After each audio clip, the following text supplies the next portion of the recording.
Hello, everyone. Welcome to Arash's World. And we have a very special guest today, Kirk Schneider. How are you doing today?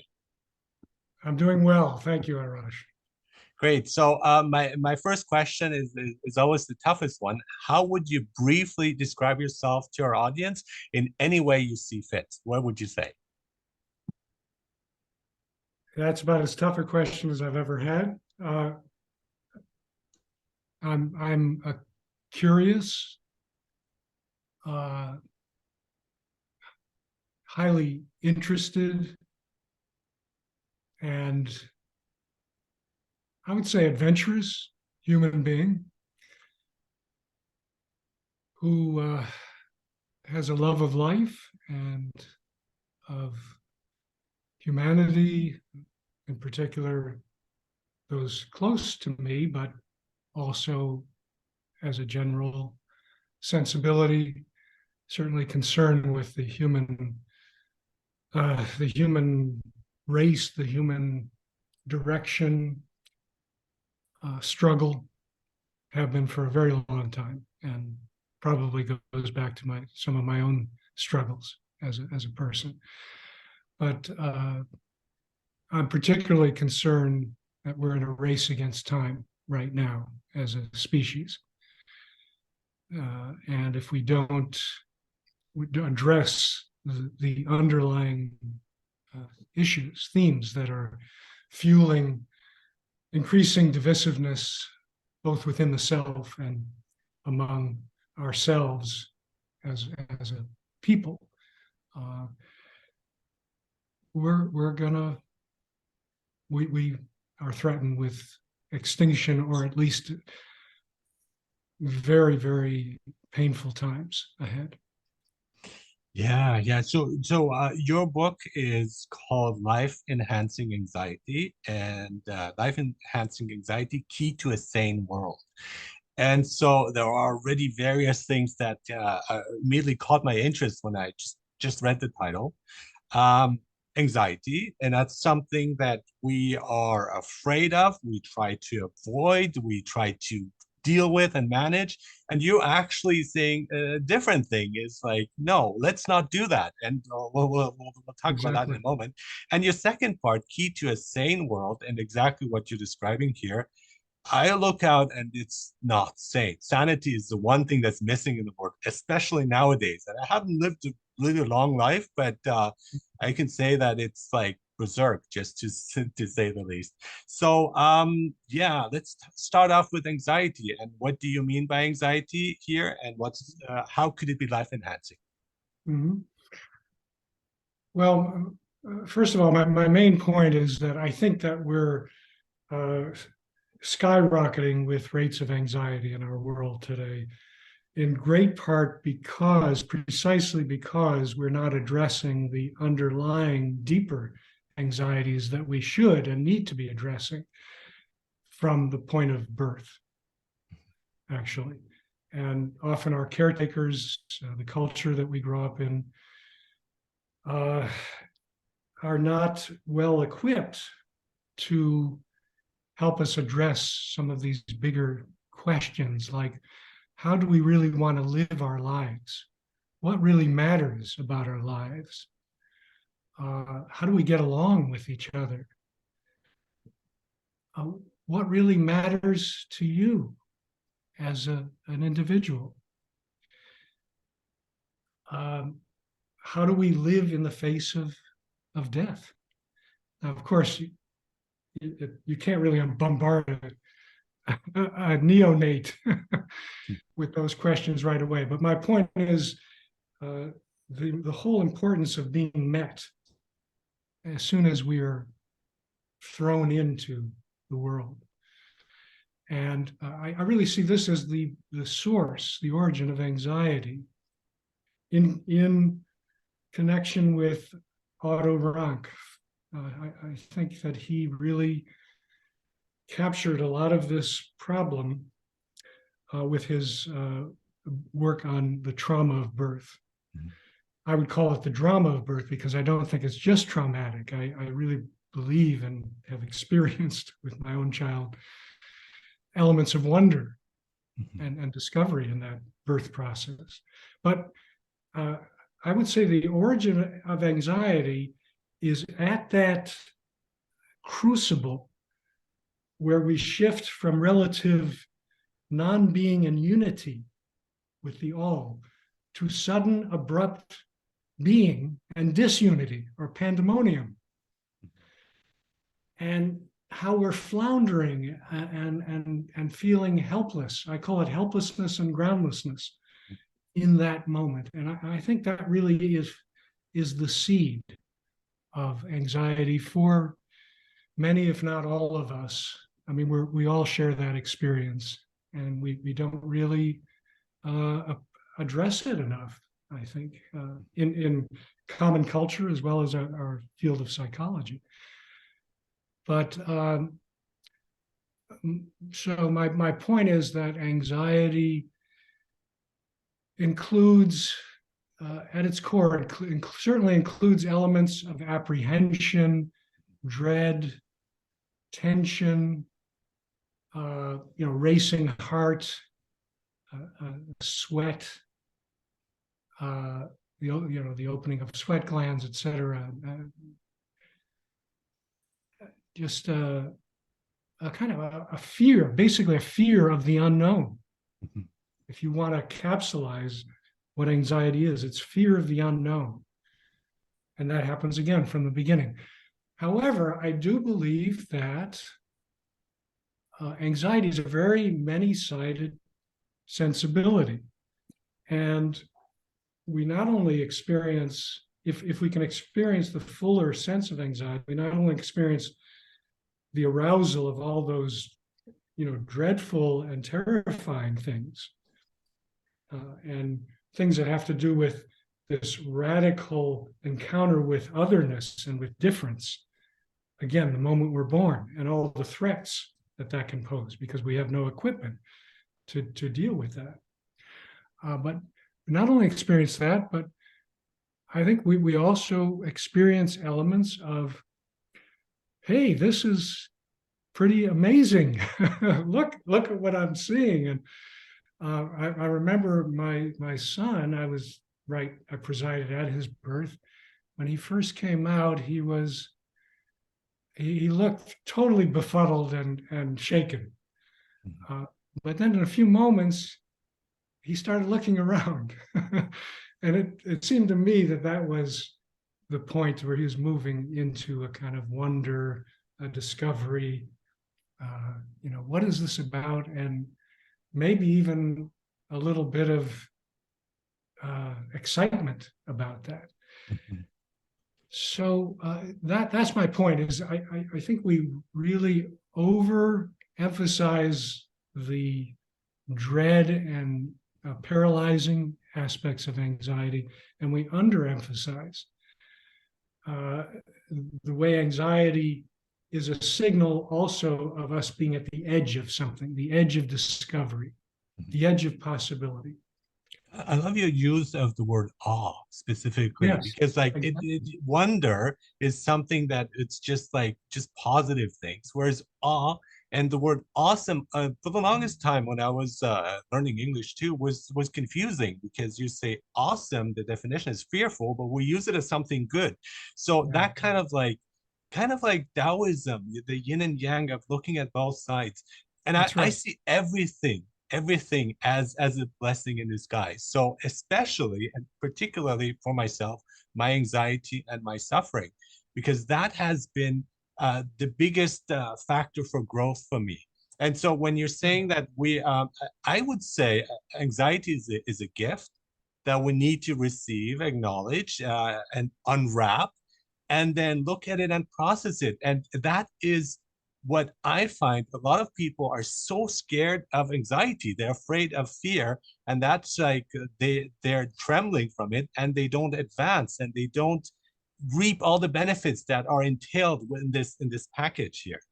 Yes, very well said. I mean, the sense of awe about my own experience is an outgrowth of life enhancing anxiety that happens from the start. It's a mixture of apprehension and kind of fearfulness about what we're encountering the radical otherness that we're encountering, with these elements of curiosity, wonder, fascination, even, and the sense of participating in something much greater than ourselves. So I define awe in a nutshell as the sense of humility and wonder, the sense of Humility is smallness. really important. It's really important. Very important. Gets out of our own way. Yeah. Humility, smallness, and wonder. So the sense of smallness, fragility, being able to have access to our vulnerability in living, but also at the same time, access to taking risks, venturing out, creating, and again, experiencing the joy of participating in something much greater than ourselves as we generally conceive it, being able to grow, basically. And not to avoid it. For me, it's like, because a lot of the fears that I had were unfounded fears, and they were actually blown out of proportion because they weren't a big deal, but I thought they were. Maybe because also, like, again, too focused on myself and my worries and so on, and that's not helpful. But the problem is that I find a lot of people are not comfortable with discomfort. They have this comfort zone, and they don't want to step out of it because they say, okay, I'm scared of what will happen, the unknown, as you're mentioning. And and we're missing out because it's really a philosophical question here of talk about existence. It's not just like, I live by, I work, I have a family and this, but what else do you want? What gives you satisfaction in life? What do you want out of life? And we do have a glimpse of that with love, though. We say it's better to have loved and lost than not have loved at all. But that applies to every aspect of our life. And I'm just like very disappointed to see people who are okay with a status quo that is really low. That is like the threshold is really low because they say, okay, I got my medicine here. I'm not dealing with anxiety. I'm using entertainment in a mindless way. I'm not learning anything. I avoid deep movies because then they would make me think, and I don't want to deal with my thoughts. And it's kind of like an escape from life. And it's the opposite direction. They're, to me, in my point of view, they're zombies. And the problem is also because their caregivers were zombies too, in a sense. So they didn't face those issues. So we can't really blame them. But at some point, we have to wake up, I think. Yeah, again, very well put. You're really addressing how fear is so much at the basis of what keeps us from life-enhancing anxiety, from being able to experience awe and this kind of inner freedom to live, to more fully live. And I should probably define life-enhancing anxiety in a nutshell. It enables us to live with and make the best of the depth and mystery of existence. How do we live with and make the best of the depth and mystery of existence? Or to put it another way, it's that invigorating anxiety that includes elements of wonder and discovery, as well as dread and apprehension. So, yeah, I think that you put your finger on really the crux of the problem with so many, and certainly in our culture.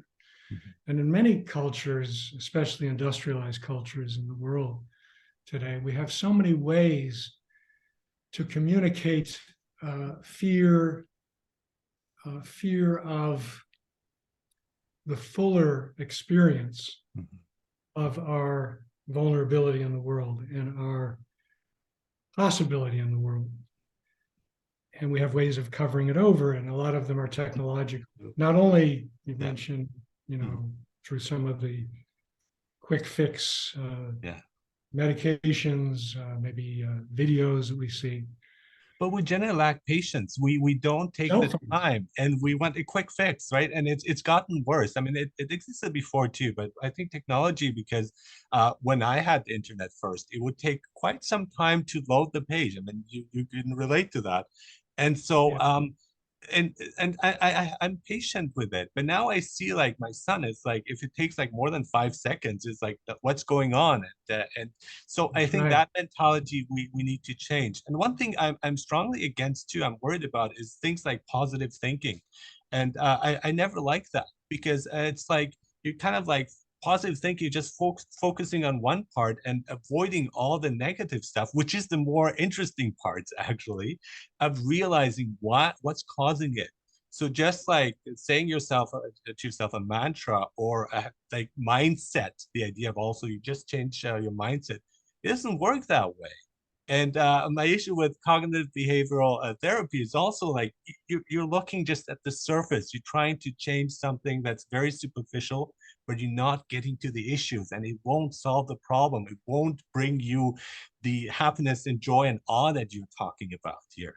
Well, of course, that's been a concern of mine for a long time, and I've written many critiques Mhm, about the superficiality that has dominated the field of psychology, unfortunately, and our culture in many ways. That being said, I don't want to turn this into a black and white issue. I do think that this has a lot to do with people's desire and capacity for deeper experience or fuller experience. And not everyone has the desire or capacity to go into these deeper places. but However, because they're part of that is afraid in because many cases, though. Sorry, it's because because of they're, the culture, you know, which, yeah, yeah, it sends the message. The culture or the caretaker sends a message: don't go there. Stay in the, yeah. the well-trodden path, with the conventional way of doing things, in a very routinized way, an adjusted way. Mhm, Makes me think of Martin Luther King's statement. Well, sometimes we need creative maladjustment, right? Or mhm, if you mhm. put it something like that. That that we need more, you know, constructive maladjustment, because so much of our culture is adjusted to, yes, what I would call, in some ways, insanity. When we Mhm. talk about the extremity of violence in our culture, the divisiveness, the bigotry, uh, the extremism, in terms of materialism and uh, just the degree of addiction and pathologies, quote unquote, that we have. And that's the So, negative insanity too. But there's the insanity of life, where things don't make sense, where you're like, you notice that our way of thinking, like rational thinking, logical thinking, just doesn't cut it. It's not enough. So there's this like other right. world that is out there. So Okay. one of my issues with psychology is something I'm very fascinated with, but with psychology itself, is that it's gotten in a different way, and it's like now trying to deal with like, okay, with people who have issues, quote unquote issues. And so I think that should not be the aim of psychology. I think like just like Maslow and others, we need to Mm, live life more fully. So it should be more like yes. a positive approach to it, not fixing things. Of course, that's part of it, and that's important. But looking at Oh, improving our lives, looking at enjoying them more, and yeah. uh, Otto Rank for me, I just discovered him by kind of by accident, because I love Freud, but I saw the Yeah. limitations of Freud, because his Yes. focus on like biological drives That's, yeah. and sex and so on, That's it's right. just a very limited view. I mean, he's wonderful, and I'm not bashing Yeah. it in any way, but he was upset with Otto Rank when Otto Rank, his No, secretary, came up with a much better version of I think psychoanalysis, so. in my It view. was a shame the way he was exiled from the psychoanalytic Terrible, but community. I don't think Otto Rank got the attention and recognition he deserves, even to this day. I think That's right. That's he's right. We're trying to underrated. change that, by the way, And Otto. that is wonderful, and We thank have you an for, international conference on him coming up in exactly. November. Yeah. Yeah, I know about that, but it sounds very fascinating. But again, he talks about the soul, and Yeah. psychology, psyche is the soul. It's the study of the Yes. soul, not the study of the brain or the mind. It's the soul that he's That's talking about. Now, one question I had specifically about Otto Rank is I don't think he actually believed in a soul, but he was advocating for it. Is that correct? Yeah, well, of course, it depends on what you mean by soul. I mean, Yeah. my understanding of what Rank did is he shifted psychoanalysis from a position of focusing on our relationship to our biology, Mhm. sexual aggressive drives and the the restraints of society that we internalize to deal with that, Mhm. to our relationship to existence, Mhm. to being itself, and how that is the deeper and larger problem. Again, as I say, right from birth, we make this radical shift from relative enmeshment in existence to suddenly being thrown into a consciousness Yeah. toward it, like the fall in the Garden of Eden, right? It could be seen, as Eric Fromm has Yeah. beautifully Yeah. articulated. The Yeah. fall can be seen as the awakening of consciousness, as well as sin, in some circles. I prefer the awakening of consciousness part because there's a real beauty to that, and what folks like Ronk opened our sights to, where again we can experience the fuller ranges of our human being, the good, the bad, and the ugly.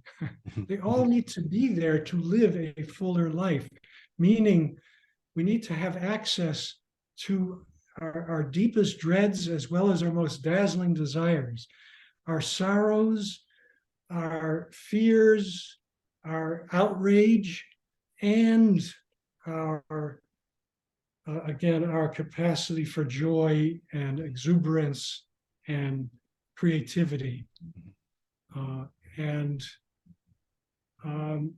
sense of connection Mhm. with that which is greater. And I think that's basically, kind of in a very outline-ish form, what Ronk meant by soul, Mhm. Mhm. Yeah. getting to the deeper relationship Yeah, with. and I have a quote here that by Otto Rank. I was reading his book, and I just want to share it here, and I wrote it down so I don't get it wrong. The emotional strength of psychoanalysis is its scientific weakness. It is both science and metaphysics, psychology and soul study, without a clear separation or differentiation of the two spheres. So we're talking about a type of meta science. It's not just science, because I think science is also too focused on things that are important, but it's missing out on a lot of other things. And that's where psychoanalysis has this force, even more than other branches of psychology, of really getting to the root issue and looking at the soul itself, not just bits and pieces there. That's right. And that's where Freud, I believe, started us off on He a did, yeah. marvelous path with his focus on the Yeah. unconscious or subconscious. But he was worried However, about the science too, and that's the thing, because he he wanted to make became, it more scientific, and well, that's where he got a bit into trouble, in my view. I think so. Yeah, Yeah. he was trying to appeal to the Mhm. science of his day, and Mhm. I would call it a particular kind of science. I don't see it as a fully human science. I Mhm. think if psychology comes into its fully human science, it will very much include intimate, phenomenological, qualitative research, meaning inquiry that is about subtle and nuanced descriptions of human experience, Mhm. which would also include the arts and the humanities as Mhm. well Mhm. Mhm. in the rendering. And this is something William James, the founder of psychology, really advocated, but it got dropped pretty much as soon as the behaviorists came in, soon after him, with folks like John Watson and Skinner, et cetera. And is And of that course, lack that has a of lot to do with our confidence, lack culture. of security, sorry, of like trying to prove ourselves. We're a science. We want to be respected and accepted by you guys That's instead right. of doing your own thing, which is where Otto Rank did his own thing. And Yes. then people didn't know how to respond. They didn't want to make Freud angry because he was really angry with that. Right. And it's just very like stubborn and narrow-minded in certain parts in certain ways. So, and Right. that causes a backlash against Otto Rank. And for me, the most fascinating thing about Otto Rank was this idea of death and birth, of course, yeah. But for me, death, because we are afraid of death. So anything that's subconsciously driving us, the fear of the unknown is the fear of death. And so when you group with people who are the same as you feel safe because they're going to protect you. The other is seen as the enemy because you're afraid they will kill you. It's this is the driving force that we don't often acknowledge. And this is why also we love horror films because we're watching it, we experience death, but we're in a safe place. And so it plays out in our psyche, we enjoy it, but we know that nothing could happen to us. We watch Well, I think, atrocities that happen across the world and we feel relief because it's not me, it's them, you know? yeah, no, I think that's part of what happens with our fascination with horror. And as you know, I wrote a book called Yeah. Horror and the Holy. Um, yeah, that's part of it, is that we can be safe. I think the other part is something like what Susan Sontag said about the psychology of transgression, Mhm. that especially great classic horror, which is often about what H.P. Lovecraft called cosmic fear, symbolic fear. Mhm. That, as Sontag says, takes us to places we don't usually go. Yeah. And it gives us knowledge that we often don't know. Mhm. So, yes, that can be horrifying and paralyzing, and it can also be quite intriguing.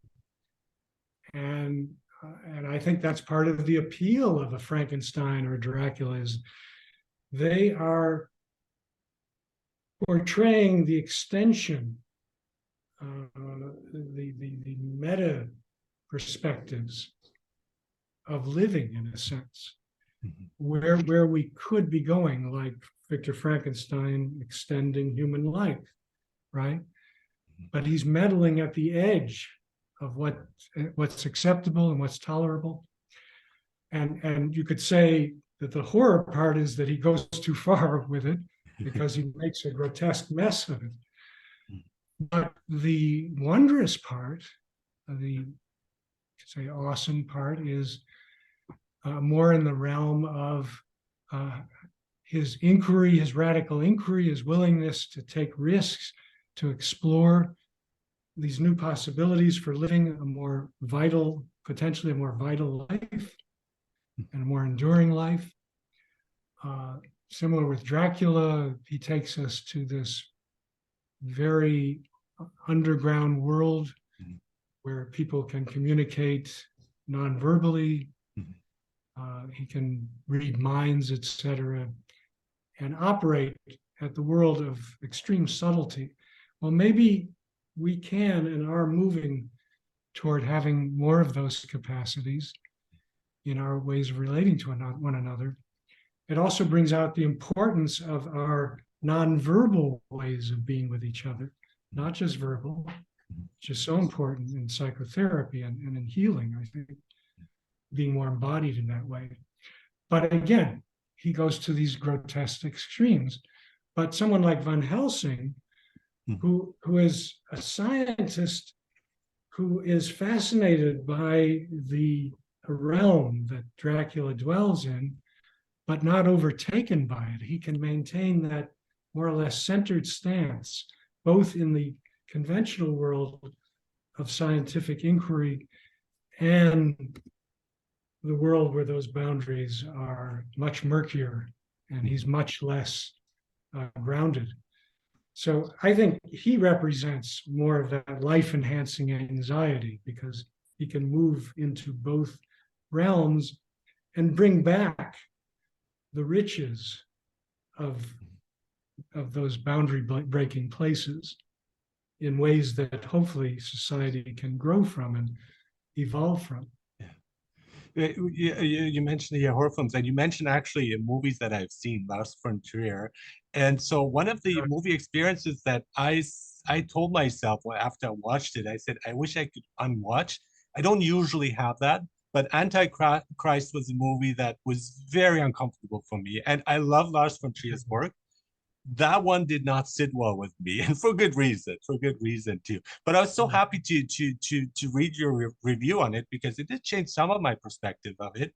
Because Mhm. my first impression of Antichrist was, again, like the devil and all that, but I didn't relate it to Nietzsche, which really changed my whole like understanding of the film.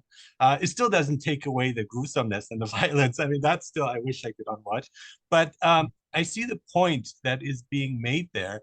And so that kind of openness of exploring things Yeah. and places that are really uncomfortable, of watching movies that does not is not just for enjoyment. It's like, processing things and dealing with things. And finally, I think the ending, though, and that's like people are focused on that because it seems to suggest that women are witches, and there's this group and so on.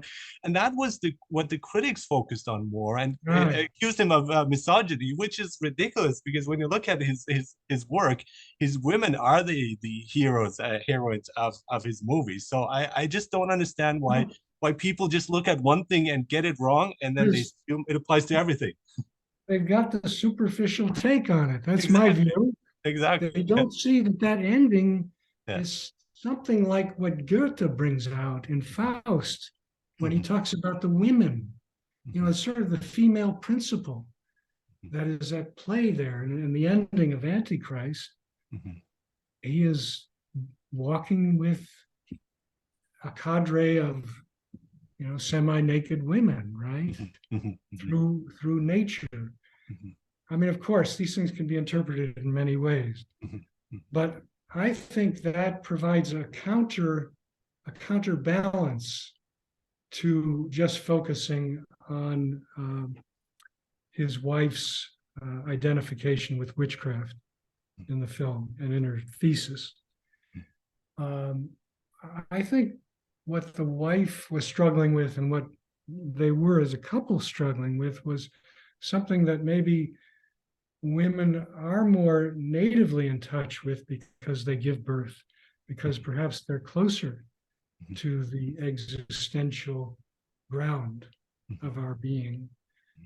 And uh, that this was a big message that ran throughout the film. You're not going to address that deeper ground, that abyss, unless you can get down there with each other in a much more embodied, uh, you know, intimate sort of way, and work with it and be more fully present to all that, as much as possible, that comes up during those times.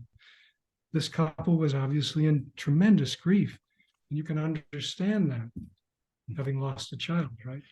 And it's Uh, interesting that the husband is a psychologist. I missed the fact that he that's was actually right. cognitive That's right. behavioral. That What is that he used but see that. cognitive behavioral Yeah, therapy? but To it's also the field itself, though, because it's like focusing too much on things without really getting to the root issue and dealing with it. And I think one thing that I think is important is that you actually do what you preach. You follow through with it as a psychologist too, so that you can talk about fear. But if you're not facing your own fears, then that's yes, pretty useless. It's like I had a dentist who had crooked teeth, and I'm thinking, should I trust you? And I think that is something that's often missing. And I've had a lot of people here on my podcast, and some of them who I would say they get it, and some of them who are experts, quote unquote, but I don't think they do. But they think yeah, they do. And I think that's causing here more confusion thrown into the mix of like how to continue. yeah. And in the movie, Willem Dafoe pays a price for that, very professionalized stance, Very that painful distance price. with his wife. Yeah, Terrible price yeah, on many levels, yeah. within himself and relationally with her, of course. Mhm. You know? And but it's seeing the death as part of life, and I think, and not trying to escape that feeling, because I think one of the things is we try to delude ourselves that we're going to live forever, that death is non-existent, and I think that is really the source of our anxiety, like Otto Rank would say, and that we need to address that, and we need to come to terms with that in any way that works for us. But by ignoring it, it doesn't go away. And that is also translated in what I would say myself to. I would try to ignore conflicts, hoping one day they would go away, or things like that are happening in the world, like the climate disaster that's going on. And but if we don't look at it, we think it will fix itself on its own, and it doesn't. It won't. The world is burning, as Yes, others have put it. yes, yes. And what are we doing? Are we playing fiddle? Mhm. Uh, But we yes, so also many think crises. we're not powerful. We talk about empowerment, but the things that we're often taught is not empowering in itself, because empowerment is like realizing how much power we do have as individuals, as just single individuals. And we see that power when you stand up against, let's say, a cult or a group, and you state your opinion, and immediately you're ostracized, you're attacked, and that is a power each of us has. But instead, we conform. Instead, out of fear, and it's understandable. So we follow the others. We dare not speak. We keep silent. And I think that is when we give away our power. We basically give it away to them, and it's not healthy for anyone, for ourselves and for the world itself at large. Well, and that's partly because there are systems that are so invested in suppressing and removing anxiety Exactly. Yeah. that they will destroy and they will devalue or demean those who challenge them, Mhm. those who come up against them, who come up against the quick fix, instant result model of living, which is basically a lot of our socioeconomic model, how it runs.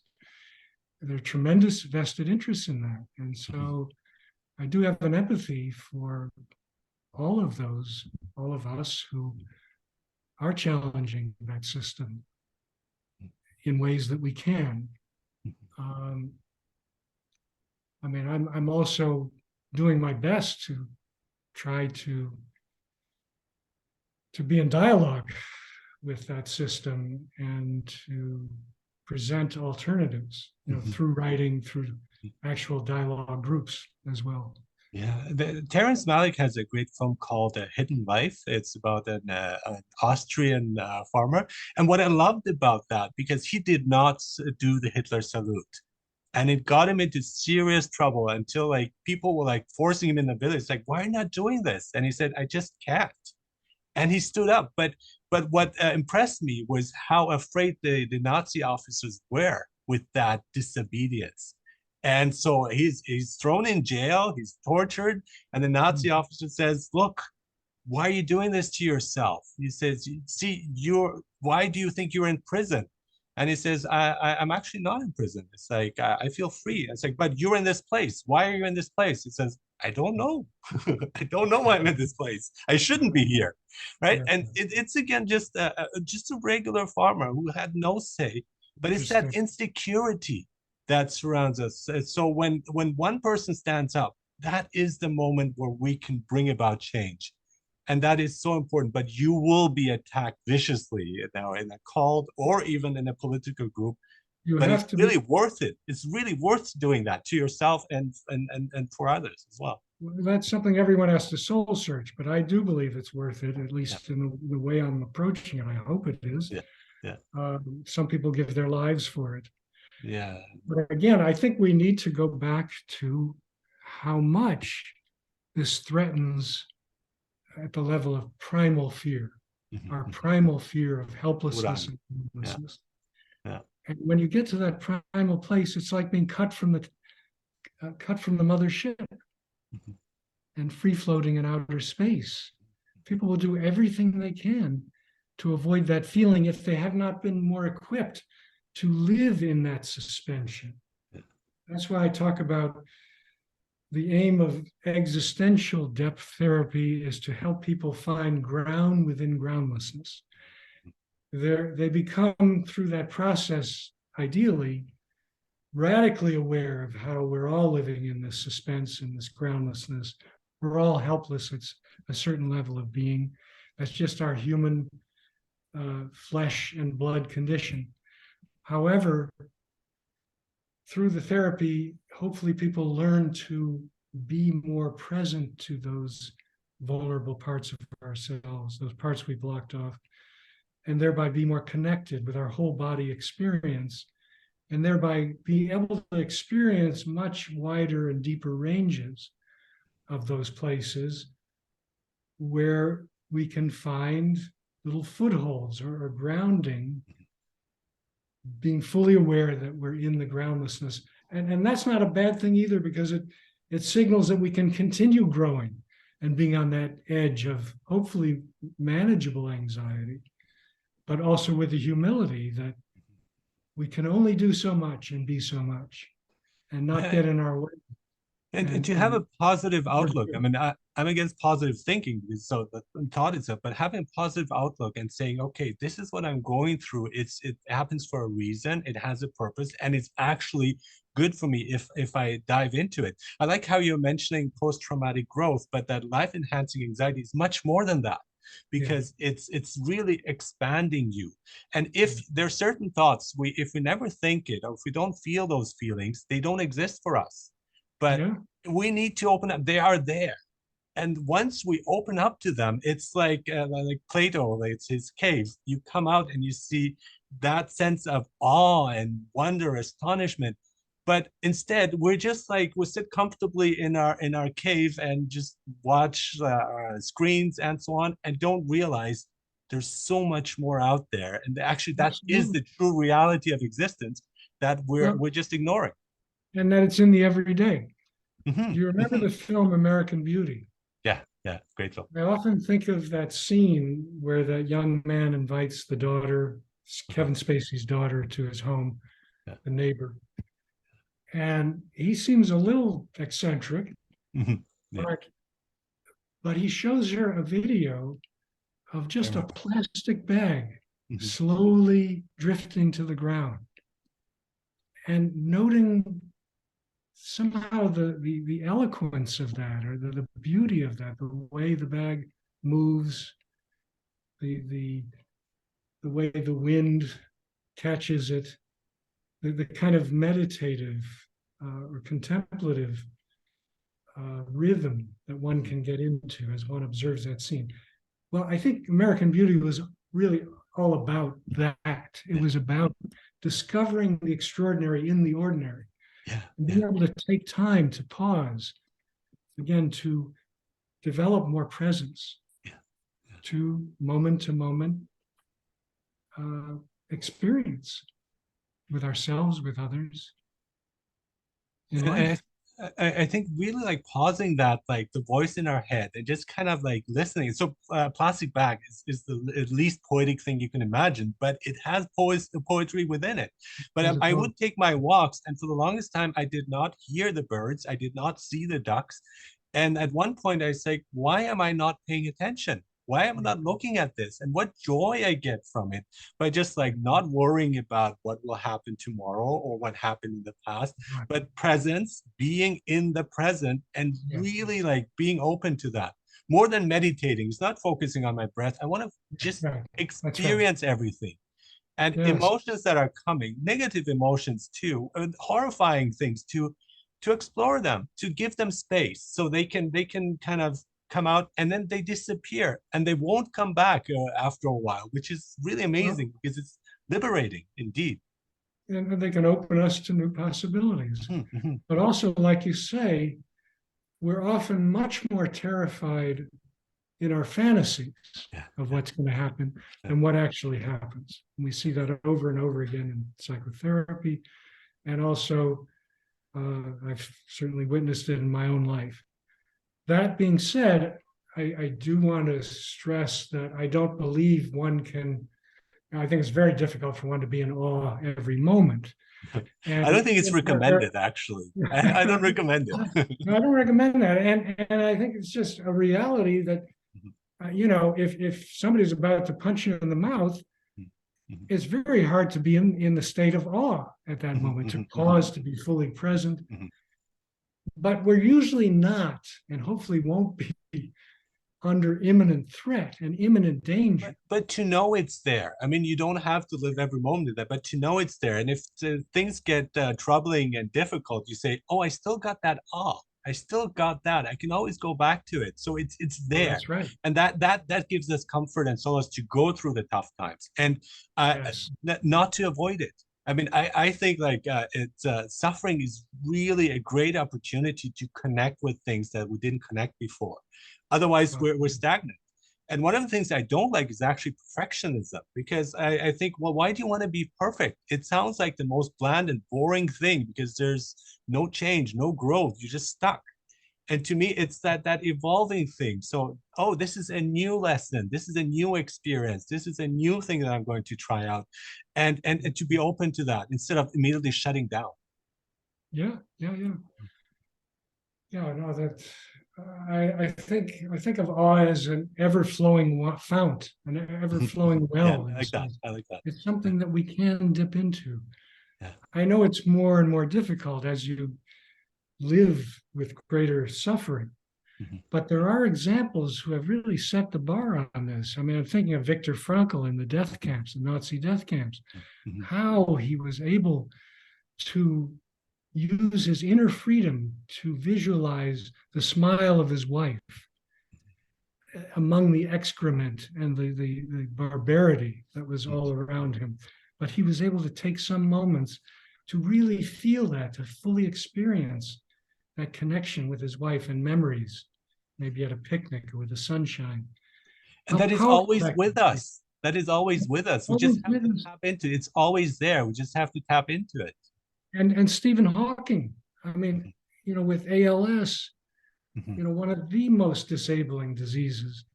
And yet he was able to go into a place of cosmic connection. Yeah. That was his wonder. That was, and also his freedom, his choice to not, over-identify with the illness itself, but to look at what is being exposed here beyond it. What is the more of who I am? Coming into the more of who one is. Such a powerful move toward life-enhancing anxiety. Yeah. Wow, wonderful, wonderful discussion. Thank you. So, Kirk Schneider, you're a psychologist, psychotherapist, author, and your book, again, to remind everyone, is Life Enhancing Anxiety, Key to a Sane World. I think it's mandatory reading. I think everybody should read it. And I love your insights and then completely agree with you, which is rare. I don't usually completely agree with You can people. disagree too. That's part of life-enhancing anxiety. And it's fun, but it's like it's just so also refreshing, because a lot of things that I talk about here at home and on my podcast and to everyone else, and it just feels like that confirmation that there is somebody who thinks the same way, and it's thank you so much. Thank you so much. Well, thank you, Anraj. I do feel like you're very much a kindred soul. I really appreciate your engagement in this interview. Yeah, thank you very much.